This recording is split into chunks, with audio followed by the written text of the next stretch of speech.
And today we're going to be talking a little bit about Hinduism. And I just want to say something just at the outset before we jump into the world religions. That covering the world's religions in a summer term, it's going to be an imperfect and incomplete exercise by its very nature. The religions of the world have innumerable variations within each tradition as they span thousands of years and have enormously complicated histories. So each religion we cover contains a plethora of internal plurality, and in most, if not all cases, there have been significant and prolonged religious conflict within each religious tradition. For example, Catholics and Protestants were embroiled in the 30 Years' War in Central Europe between 1618 and 1648, and it was one of the longest and most destructive conflicts and the deadliest European religious war in history, resulting in 8 million casualties. Hinduism has experienced some of the same internal conflicts, especially since it is not an organized, hierarchical religion like some other religions in the world. Hinduism has no single systematic approach to teaching its value system, nor do Hindus have a simple set of rules to follow like the Ten Commandments. Combined with the vast number of gods in the religion and denominations centered around those gods, there are going to be notable variations across the religious tradition. Even though there are roughly 900 million Hindus in the world, most of whom are in India, we can find some common themes, teachings, and beliefs across the various strands. Since Hindus have no one founder or current leader of the religious tradition, the absorption of new ideas and new deities has been ongoing and will continue to develop. So as we jump into these religions, we're going to try and find those key ideas, teachings, scriptures, rituals, and beliefs that transcend the internal divisions of these major religions. Again, our approach is imperfect, but serves as an introduction into the religions of the world, their similarities, differences, and potential routes of communication and conversation among the religious adherents and their leaders. The image here on the screen is from the Prambanan temple complex built in the 9th century. It's dedicated to 3 of the Hindu divinities, Brahma, Shiva, and Vishnu. And it's interesting that in Hinduism, even the number of the deities, one, none, many, is not something that is completely agreed upon. The previous video of the creation account sets up the idea of the different roles different gods can play in the life of Hindus. While there is such rich variety in Hinduism, we will follow some of the key teachings that span the different expressions of the religion. So we'll move on and talk about some of these key ideas. But also remember, that with 900 million Hindus and a lot of these different devotional aspects of Hinduism that are dedicated to one of the many deities within Hinduism, you're going to find some variation. But if we just look at the origins of Hinduism, it goes back. It's the oldest of the world religions we'll be looking at during this class, and it was created but it was developed in the Indus River Valley in 2,500 before the Common Era, so before the birth of Christ, or BCE, before Common Era. And again, 900 million Hindus, and the vast majority of which live in India, or current day India. And it emerged out of the Vedic religions, which are based on the Vedas, or these oldest holy books. And so Hinduism itself was not the original name of the religion. And so if you look at the Vedas, so there's 2 kinds of scriptures within this particular religious tradition. The Sruti, or where it has the divine author, and these were considered the Vedas, and the Smriti, or the human authors, and these are the things that are remembered or passed on. So there's 2 classifications of scripture that you'll find, and Prothero goes in and talks a little bit about these different classifications.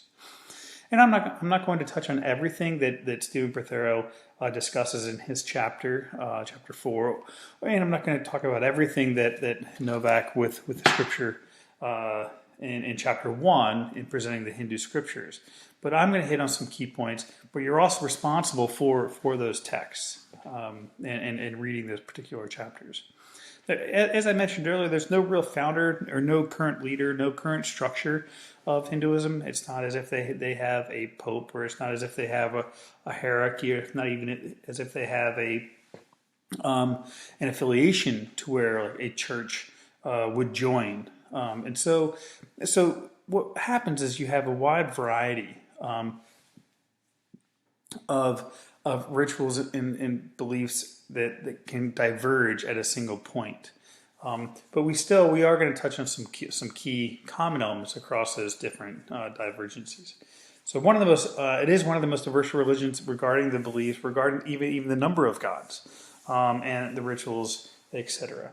And another key idea is Hinduism is often noted to be as much of an ethnicity as it is a religion. And in this case, it's similar to Judaism.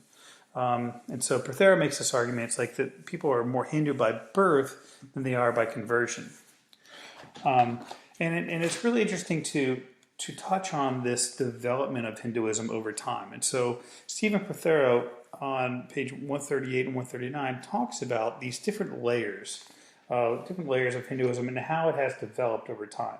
So I'll just read that really quick. It says, the most ancient layer in Hinduism's geology is Indus Valley Civilization, a proto-Hindu culture that provides the barest glimpses of Hinduism as it is practiced today. That's the first layer. The second layer of this development of Hinduism is Vedic religion, a karma yoga path that takes its name from ancient ritual manuals called the Vedas. Okay. Third, next comes philosophical Hinduism, a jnana yoga path of wandering renouncers in their scriptures, the Upanishads. The fourth layer is devotional Hinduism, the Bhakti Yoga of the Hindu epics, a story-driven path, tailor-made not for priests or holy men, but for ordinary men and women for whom Hinduism is about inviting the grace and favor of the gods into everyday life. And fifth, modern Hinduism is the final layer. Here, intellectuals from the 19th century, Hindu Renaissance and beyond struggled to bring Hinduism into conversation with Islam, Christianity, and the modern world. So we're going to be I'm going to be focusing on these third and fourth layers, this philosophical Hinduism and then the devotional Hinduism. And then we'll talk a little bit later on about how does Hinduism converse with other religions as we move into Buddhism and as we move into some of these other religious traditions. And so at its root, what is the problem to be solved in Hinduism? And if you go back and you look at the creation account, and in the creation account, you're going to have this idea of birth, death, and this endless cycle of birth, death. Now, it's important to note that you have this, so as the cosmos is set up through this creation account, you have this birth, death, and human beings are not exempt from that. And so you have this process of birth, death, called samsara. And samsara is this ongoing sort of wheel or cycle that we are stuck in. And so it's predicated on the idea of reincarnation. And so with reincarnation in the Hindu sense is you do have a soul, and you have a soul that is immortal, and the soul continues to occupy a body or occupy an object, and then that object dies, but your soul does not die. Your soul gets reborn into another object, into another being. And so the whole idea, here's the problem, is as you go through this cycle, is you're stuck. You're stuck. And so what is Hinduism seeking? It's seeking what is called moksha, or it's a release from this particular cycle of birth and death. We'll get to that in a little bit of what happens as you become one. Can you become one with the Atman, or one become one with Brahman? So we'll touch on that toward the end. And so solving the problem of reincarnation, so going back to this creation account, and it's reflected in the core teachings. But the idea is that what we have to do is we have a dharma, or this practice and fulfillment of duty. And we'll talk about the duties in just a little bit. But really, this is what you have to do to live a happy and moral life, and possibly to the liberation, or this moksha, this freedom, this freeing from the cycle of birth and rebirth. And you can break out of this particular cycle. And so what Hinduism does is it puts a great emphasis on the performance of duties that are associated with one's particular class and stages of life. And so you're going to have, in Hinduism, you're going to have what is called a caste system. Now, contemporary Hinduism has moved away from this caste system. And there's a nice interview. I've included it on the Blackboard page with Stephen Prothero, and talking about, and he even mentions the contemporary in contemporary India with the caste system. That while one of the things that Gandhi was trying to do was trying to eliminate the caste system, and it's still prevalent in some rural areas, but in urban areas or metropolitan areas, it's not. It doesn't have as much of a hold.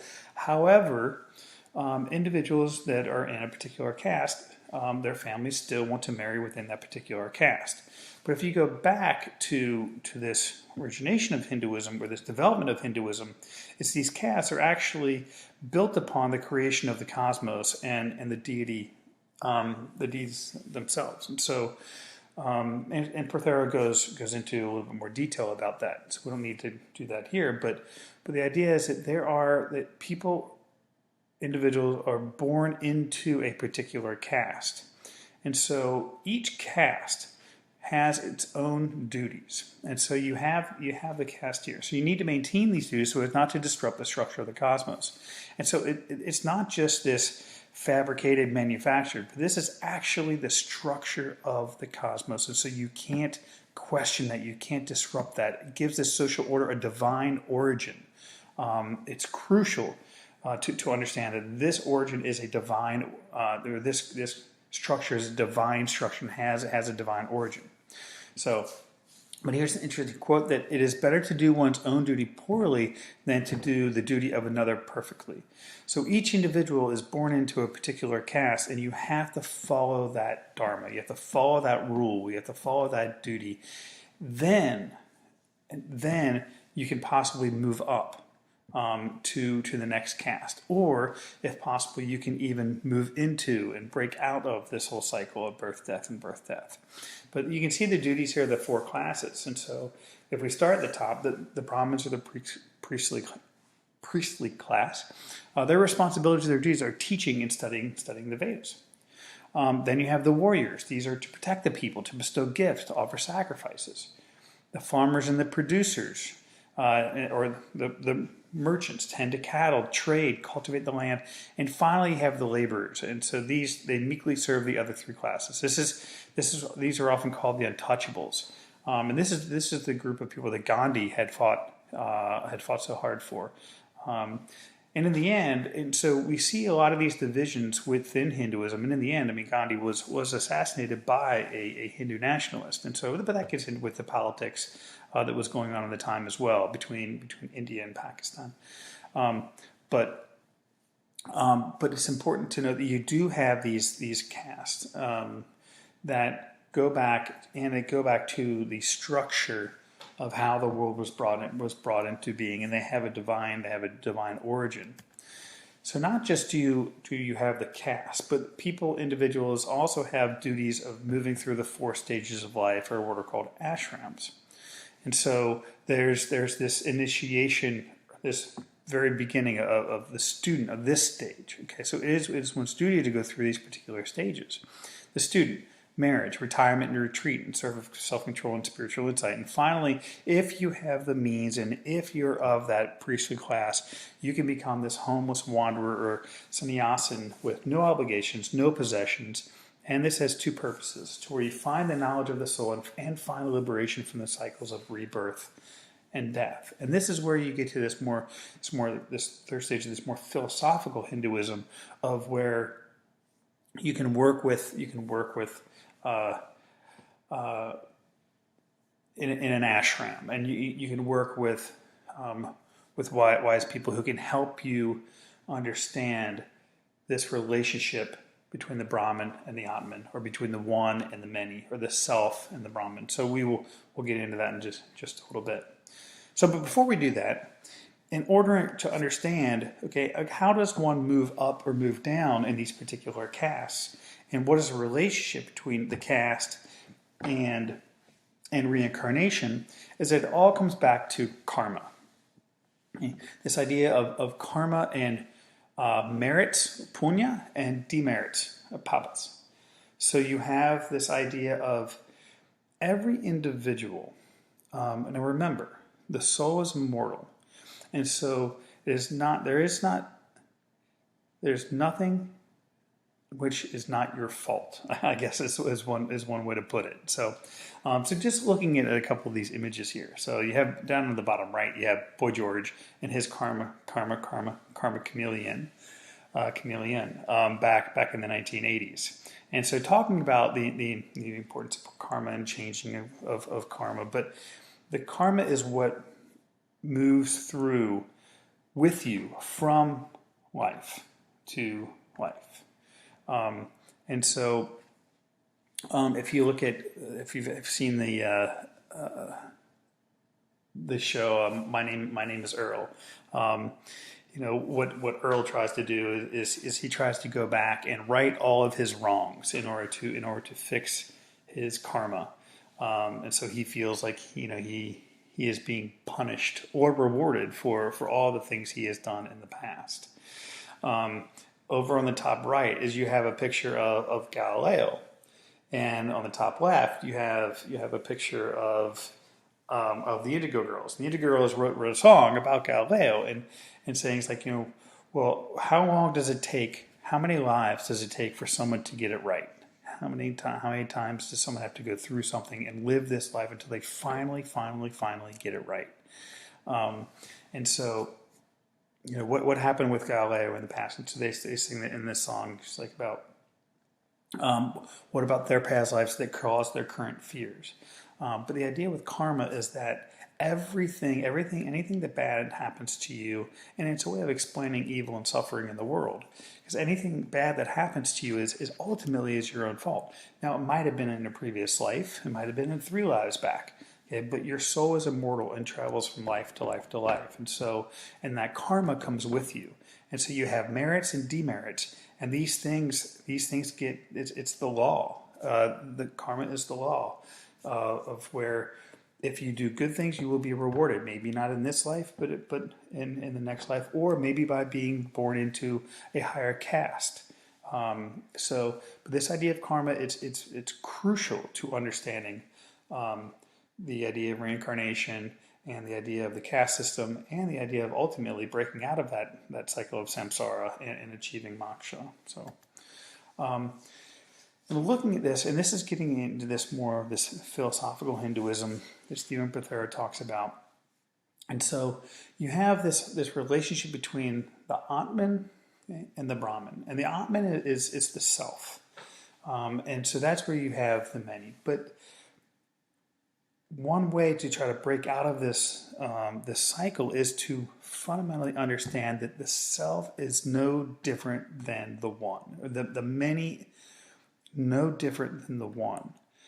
And this is hard. Would be years of study, of working with a tutor and trying to understand, come to grips with this in the mind. And we'll see a strand of this in Buddhism as well, at least the development of this in Buddhism as well. But in Hinduism, I mean, really the self, the many selves are not really real, but they are just part of the one. And so it takes years and years of study to try to understand and really to become aware, be made aware of this, and to be able to live this principle out. So, but that at its core is, and so if you break out of this cycle of birth and death, really, or this moksha, really, it's not a salvation, or not a heaven that you would be going to, like you would find in Christianity, but instead, it is being absorbed back into the one, and shedding your many and being absorbed back into the Brahman. So now what starts to happen is that this philosophical approach is really, really hard. And not everybody has time. People have to live their lives. Not everybody can be a wanderer, an aimless wanderer, in being able to do this during their lives. And so what develops in Hinduism, according to Stephen Pathera, is that The philosophical approach develops into a devotional Hinduism. And this idea emerged, and it remains, that it embraces the idea that worship of a deity can aid in the release from suffering in moksha, so in this notion of birth and death, but also from the sufferings of this life and in this world. And so, this is where you get a lot of the devotional practices and devotional rituals toward a wide variety of the Hindu deities, not just Shiva, who you see a picture of here of holding the drum of creation and the fire of destruction, but in some of the other deities as well. And so, but the key thing here is that it's not just focused on breaking out of the cycle of birth and death, but instead it's also trying to break out of the trials and tribulations of this life in this world, the pain and the suffering of living in this life, from cancer or from poverty or from all these things. And so this devotional Hinduism developed because this philosophical approach, it's hard, it's time consuming, not everybody can do it. And so you had this notion of devotional Hinduism developing throughout India, and then that's also brought to the United States. And so when Hinduism and this devotional idea comes to the United States, it starts to interact with some of the other practices. Well, what happens with that is the rituals start gaining prevalence. You have a couple of the Holi festival, and then other festivals where the ritualistic practice becomes really, really important because it's part of this devotional Hinduism. So it's not just happening in the mind, but it's actually happening like in a ritualistic devotion. And so that's just an overall, and we'll look at some of the text. And what we're going to do now, and I wrote this out, but what we're going to do now is when we look at the world's religions, we often see that the internal polarity that makes it difficult to say anything substantive about belief in a particular religion. At the same time, each religion has at its core, central tenets of belief or behavior that an adherent must, for most people, that they must participate in or believe to really be considered a member of that particular religion. So what I'm asking you to do on the discussion board is maybe think about the teachings of each religion as a series of concentric circles, with the most important essential beliefs in the middle, and the less essential, or where you have possibly more variety, more variety and adherence being on the outskirts. And say let's just take Christianity for example. If you would put maybe at the very middle of this, one of the most crucial teachings for someone to say, like, yes, I am a Christian and I believe this. That's something that would be at the center. So maybe say like the idea that Jesus is the Son of God. And that would be a core central tenet of Christianity. Regardless if you're a Lutheran, if you're a Methodist, if you're a Catholic, if you're an Episcopalian, all those different denominations would have that one core teaching in mind. Now, if you move out to the circle, move out to the extremity, you might find some more variety across these particular denominations. You could say, for Christians, they need to, or let's just take Catholics. Like, okay, well, in the belief in the infallibility of the Pope, is that something that is at the central, is it core, or is that something that is on the outskirts or on the extremities where it's like, well, okay, only about half of Catholics in the United States believe in that. But now you might think that's something that should be a core teaching. So really what I'm asking you to do is think about two, okay? The task for us in these particular, as we work through these religions, is to determine which beliefs or behaviors in a religion would fall in the center as being the most crucial. So I want you to think about that with regard to Hinduism in particular. For each religion, we want students to identify one, to identify and then explain. So first I want you to identify, and then two, to explain the two most important or central ideas, beliefs, behaviors that you think, in your opinion, is core and central to being a member of the Hindu religious tradition.